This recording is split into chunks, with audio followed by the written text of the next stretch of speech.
안녕하세요. 히브리 관점으로 구속사를 읽는 토라포션 세계에 오신 분들을 축복합니다. 이번 주 토라포션은 쇼페팀입니다. 신명기 16장 18절부터 시작해서 21장 9절까지의 말씀인데요. 네, 반갑습니다. 쇼페팀. 이게 히브리어로 재판관들 또는 지도자들 이런 의미죠. 아, 재판관들이요? 네, 이제 약속의 땅 가나안에 들어갈 이스라엘 백성들에게 각 성읍마다 이 쇼페팀을 세워라 이런 하나님의 구체적인 명령이 주어진 부분입니다. 오늘 김수건 목사님의 설교 말씀을 통해서 이 쇼페팀의 진짜 의미가 뭘까, 그리고 오늘날 우리에게는 이게 어떤 메시지일까, 이걸 좀 함께 깊이 살펴보려고 합니다. 네. 설교를 쭉 들어보니까 관통하는 핵심 단어가 바로 공의, 히브리어로는 째덱, 이거 같아요. 맞습니다. 째덱. 이게 그냥 재판관 세워라 이런 행정 지침 이런 걸 넘어서서 우리가 삶에서 모든 판단이나 결정을 할 때 그 기준을 어디에 둬야 하나 이런 아주 근본적인 질문을 던지고 있더라고요. 그렇죠. 굉장히 중요하죠. 자, 그럼 그 깊은 의미 속으로 한번 같이 들어가 볼까요? 네. 먼저 하나님께서 세우라고 하신 이 쇼페팀, 이게 정확히 어떤 역할인지부터 좀 짚어봐야 할 것 같아요.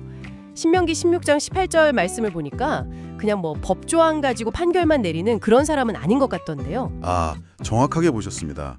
설교에서 김수곤 목사님께서도 강조하셨듯이 이 쇼페팀하고 같이 언급된 게 쇼트림이라고 지도자 관리들이 있거든요. 네, 쇼트림. 이 사람들은 오늘날 우리가 생각하는 그냥 행정관이나 법관 이런 차원이 아니에요. 훨씬 더 중요해요. 이들은 공동체를 하나님의 바른 길로 인도하는 영적 지도자입니다. 아, 영적 지도자군요. 네, 하나님의 통치라는 게 그분의 속성인 의와 공의로 이 땅에 실현되어야 하잖아요. 그러려면 각 공동체를 이끄는 이 지도자들이 먼저 하나님의 기준, 그러니까 토라 위에 딱 서 있어야 한다는 거죠. 작은 공동체 하나하나가 건강하게 서야 하나님 나라 전체가 건강해진다, 이런 의미입니다. 그런데 하나님께서 이 중요한 쇼페팀에게 공의로운 재판을 하라고 하시면서 동시에 또 아주 구체적인 경고들을 하시잖아요. 이게 공의로운 판단을 가로막는 어떤 심각한 장애물들이 있다, 이런 거겠죠. 네, 그렇죠. 설교에서도 명확하게 세 가지를 딱 짚어주셨어요. 첫 번째 장애물이 뭐냐면 바로 외모나 외적인 조건으로 사람을 판단하는 편견입니다. 아, 편견이요? 네, 19절에 재판을 굽게 하지 말며 사람을 외모로 보지 말며 이렇게 되어 있잖아요.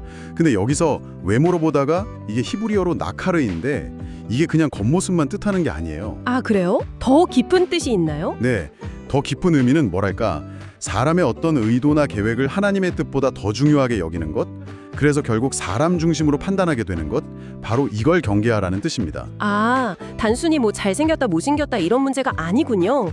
생각해보면 성경에서도 하나님은 계속 외모보다는 중심을 보신다고 말씀하시잖아요. 맞아요. 사무엘이 이새의 아들 중에서 왕 고를 때도 그 키 크고 잘생긴 엘리압 보고 아, 이 사람이다 싶었지만 하나님은 용모와 키를 보지 말라 딱 그러셨잖아요. 사람은 외모를 보거니와 나 여호와는 중심을 보느니라. 그렇죠. 그 유명한 말씀. 오히려 세상 기준으로는 좀 부족해 보이는 사람들을 통해서 일하시는 경우가 더 많은 것 같기도 하고요. 그렇습니다. 이사야서 53장에서도 메시아에 대해서 예언할 때 고운 모양도 없고 풍채도 없은즉 우리가 보기에 흠모할 만한 아름다운 것이 없도다, 이렇게 말했죠. 네네. 결국 겉사람이 아니라 속사람, 그 중심이 하나님 앞에서 어떠한가, 이게 본질이라는 거죠. 공의로운 판단은 이런 외적인 거에 딱 치우치는 순간부터 왜곡되기 시작한다, 이런 경고예요. 두 번째 장애물은 역시 이거군요. 뇌물. 네, 뇌물이죠. 19절 하반절에 뇌물을 받지 말라. 뇌물은 지혜자의 눈을 어둡게 하고 의인의 말을 굽게 하느니라. 아주 강력하게 경고하시네요. 네, 이게 히브리어로 샤카드라고 하는데요. 그냥 선물이 아니에요, 이건. 아, 선물이 아니라. 네, 어떤 불순한 의도, 그러니까 판결에 영향을 미치려고 주는 거죠. 설교에서도 지적됐지만 아무리 지혜로운 사람이라도 이 뇌물이나 어떤 사적인 이익 앞에서는 마음이 흔들리고 눈이 어두워져서 공정함을 잃기 쉽다는 거예요. 진실을 왜곡하게 만들 수 있다는 거죠. 무섭네요. 김수건 목사님께서 국제투명성기구 부패인식지수 얘기도 하셨잖아요. 뇌물이 통하는 사회일수록 부패지수가 높고 결국 사회 전체가 병든다는 거. 네, 맞아요. 북한 얘기도 하셨죠. 네, 과거 우리나라도 그런 시절이 있었지만 지금은 많이 좋아졌다고 해도 여전히 경계해야 할 부분입니다. 뇌물은 정말 공의를 무너뜨리는 아주 강력한 독이니까요. 마지막 세 번째 장애물은 불공정한 판단 그 자체를 경계하라는 거군요. 19절 앞부분에 재판을 굽게 하지 말며 이 말씀이죠. 그렇습니다. 뭐 개인적인 친분이나 감정, 내가 아는 사람인데 하는 그런 마음, 아니면 뭐 외부의 압력이나 여론, 권력의 눈치 이런 거 보면서 판결을 한쪽으로 기울게 해서는 절대 안 된다는 거죠. 그렇죠. 오직 하나님의 법과 진실 여기에만 근거해서 판단해야 하는데 힘이나 돈, 어떤 정치적 성향 이런 거에 따라서 저울추가 기울어진다. 그럼 그건 더 이상 공의로운 재판이 아니죠. 흔히 말하는 유전무죄, 무전유죄 이런 말이 괜히 나온 게 아니겠네요. 네, 그런 불공정한 판결은 사회의 신뢰를 완전히 무너뜨리고 불안을 만들죠. 이렇게 하지 말라는 장애물들을 제거하는 걸 넘어서서 하나님께서 가장 적극적으로 강조하시는 게 바로 공의, 즉 ጼ덱을 따르라 이 명령인 것 같아요. 신명기 16장 20절 말씀. 이게 설교의 핵심이었죠. 네, 맞습니다. 하이라이트죠. 너는 마땅히 공의만을 따르라. 그리하면 네가 살겠고 네 하나님 여호와께서 네게 주시는 땅을 차지하리다. 여기서 히브리어 원문을 보면요. ጼ덱 티르도프 이렇게 되어 있어요. 아, ጼ덱 두 번이나요? 네, ጼ덱 즉 공의가 두 번이나 반복되어서 강조되고 있어요. 그리고 티르도프 이게 추구하다 따르다 이런 뜻인데 합쳐서 너는 오직 정의만을 추구해야 한다. 이런 아주 강력한 명령입니다. ጼ덱을 따른다는 것, 공의만을 추구한다. 이게 구체적으로는 어떤 의미일까요? 그냥 공정하게 한다. 이거 이상인 것 같은데요? 네, 훨씬 깊죠. 설교에서는 이걸 진리에 자기 자신이 잘 조율된 상태라고 표현했어요. 진리에 조율된 상태? 네, 또는 하나님과의 바른 관계 안에 거하는 것. 그러니까 내 생각이나 내 경험, 뭐 세상의 상식이나 여론, 아니면 과거 판례 이런 게 기준이 되는 게 아니고요. 오직 하나님의 생각과 뜻, 그분의 말씀, 즉 토라를 삶의 유일한 기준으로 삼는 상태. 그것도 흔들리지 않게요. 하나님 뭐가 선이고 뭐가 악입니까? 이렇게 계속 묻고 그 판단 기준을 전적으로 하나님께 두는 거, 이게 쇼페팀의 사명이고 또 오늘 우리의 사명이다. 이런 말씀이셨죠? 맞습니다. 세상 재판은 보통 죄가 있냐, 없냐, 형량이 얼마냐 여기에 초점을 맞추잖아요. 네. 그런데 토라가 말하는 재판의 본질은 그 이전에 있어요.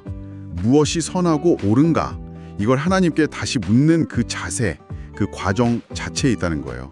우리 안에 너무 깊이 박혀있는 내가 스스로 선악을 판단하려는 그 원죄적인 본성, 이걸 거슬러 올라가서 판단의 주권을 다시 하나님께 내어드리는 것.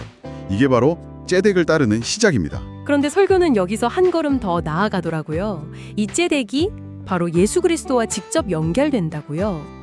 우리가 따라야 할 궁극적인 공의가 바로 예수님이다. 이런 선언이죠. 네, 그렇습니다. 이게 정말 중요한 연결이죠.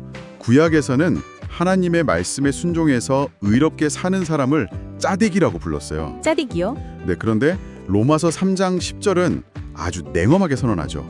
기록된 바 의인은 없나니 하나도 없으며.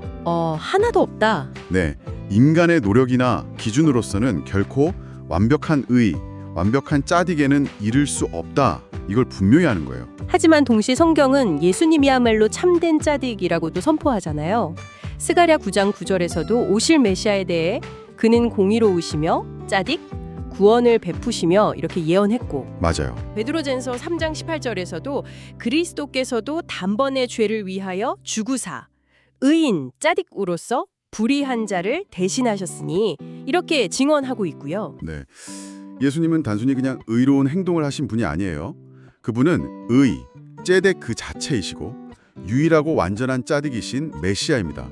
그리고 하나님께서는 로마서 3장 25절 26절 말씀처럼 예수님을 우리 죄를 위한 화목제물로 내어주심으로써 그 십자가 위에서 하나님의 완전한 공의, ጼ덱을 딱 드러내신 거죠.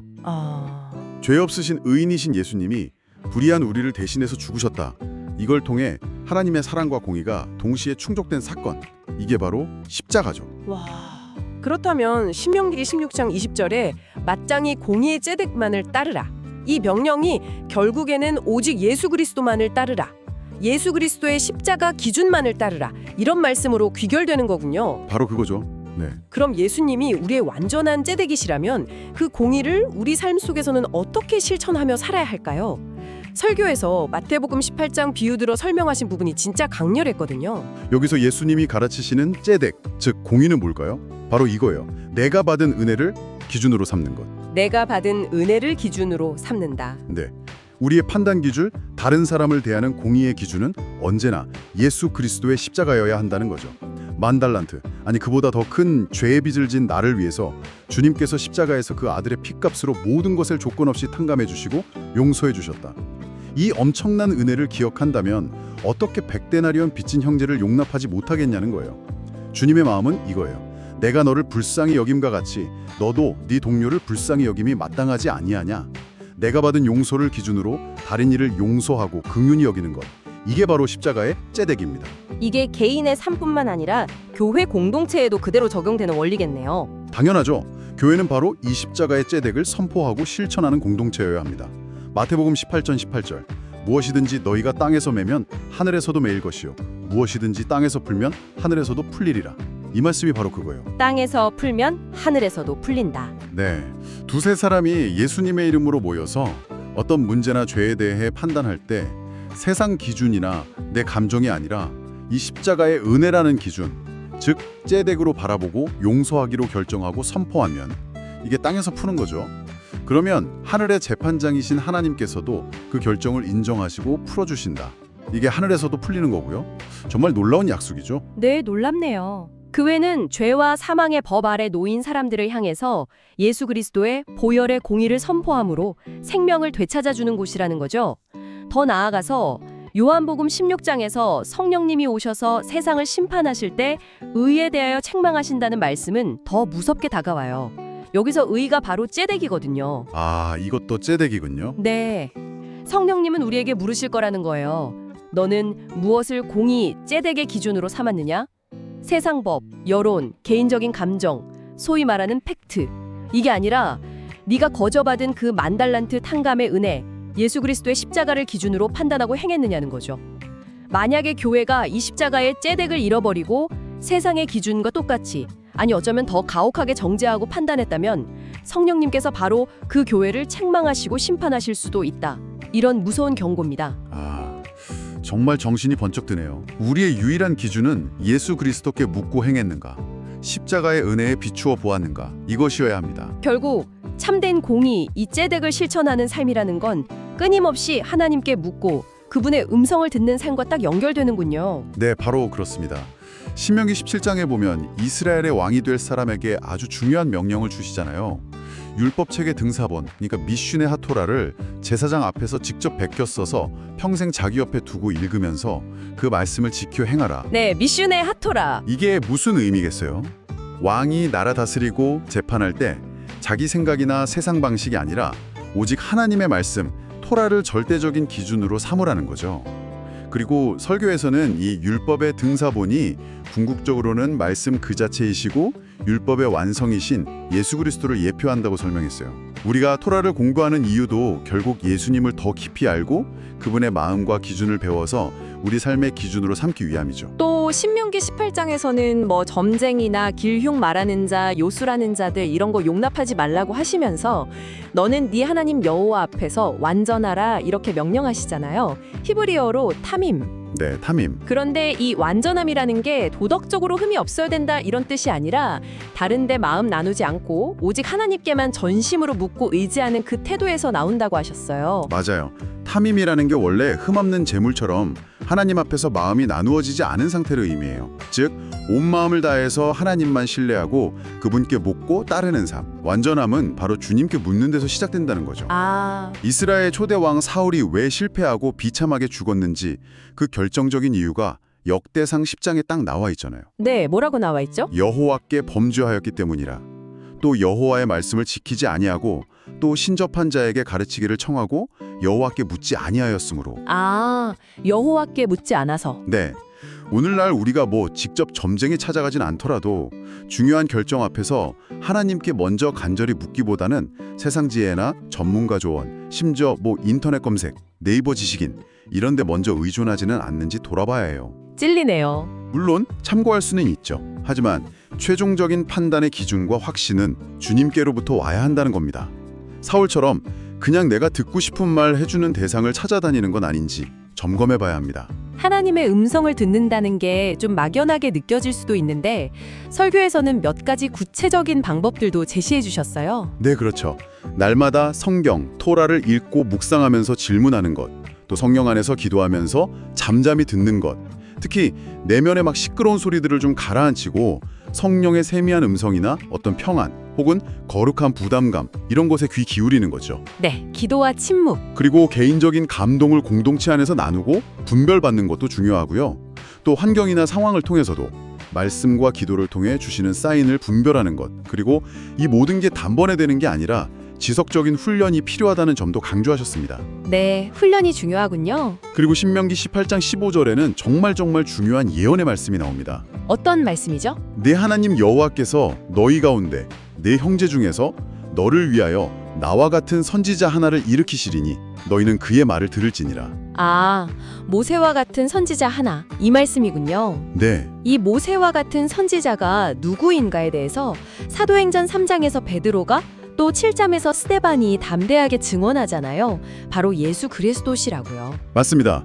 모세가 이스라엘 백성과 하나님 사이의 중보자였던 것처럼 예수님은 온 인류와 하나님 사이의 유일한 중보자이시고 율법과 선지자를 완성하시고 새 언약을 주신 참 선지자이시죠. 네. 그래서 쇼페팀의 사명, 그리고 오늘 이 토라 포션 쇼페팀을 통해서 우리 모두에게 주시는 가장 핵심적인 사명은 바로 이거예요.